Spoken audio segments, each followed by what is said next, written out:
પાટણમાં શાંતિપૂર્ણ મતદાન વચ્ચે કલેક્ટર તુષાર ભટ્ટની આદર્શ વિદ્યાલય મતદાન મથકની મુલાકાત. મતદાન મથકની અંદર ઉપલબ્ધ સુવિધાઓ, મતદારો માટેની વ્યવસ્થાઓ તેમજ ચૂંટણી પ્રક્રિયાની સમીક્ષા કરી. પાટણ જિલ્લામાં સ્થાનિક સ્વરાજ્યની ચૂંટણીઓ અંતર્ગત જિલ્લામાં શાંતિપૂર્ણ અને સુવ્યવસ્થિત માહોલમાં મતદાન પ્રક્રિયા ચાલુ છે. મતદારોમાં સવારથી જ ઉત્સાહજનક પ્રતિસાદ જોવા મળી રહ્યો છે. વિવિધ મતદાન મથકો પર લોકો લોકશાહી પ્રત્યેની પોતાની જવાબદારી નિભાવવા આગળ વધી રહ્યા છે. આ દરમિયાન જિલ્લા કલેક્ટર તથા જિલ્લા ચૂંટણી અધિકારી તુષાર ભટ્ટે પાટણ સ્થિત આદર્શ વિદ્યાલય ખાતેના મતદાન મથકની પ્રત્યક્ષ મુલાકાત લીધી.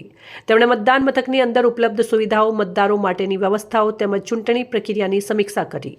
કલેક્ટરે અધિકારીઓને જરૂરી માર્ગદર્શન આપી સુચારુ રીતે મતદાન પ્રક્રિયા પૂર્ણ થાય તે માટે સૂચનો આપ્યા હતા. જિલ્લા વહીવટીતંત્ર દ્વારા સ્થાનિક સ્વરાજ્યની સંસ્થાઓના લોકશાહી મહાપર્વને સફળ બનાવવા માટે તમામ સ્તરે સુદૃઢ આયોજન કરવામાં આવ્યું છે. મતદારોને કોઈપણ પ્રકારની અસુવિધા ન થાય તે માટે જરૂરી સુવિધાઓ ઉપલબ્ધ કરાવવામાં આવી છે. આ સાથે જિલ્લા વહીવટીતંત્ર દ્વારા જિલ્લાના તમામ મતદારોને અચૂક મતદાન કરી લોકશાહી પ્રણાલીને મજબૂત બનાવવા માટે હાર્દિક અપીલ કરવામાં આવી છે. અહેવાલ માનસિંહ ચૌધરી, સંબંધ ભારત ન્યૂઝ, પાટણ.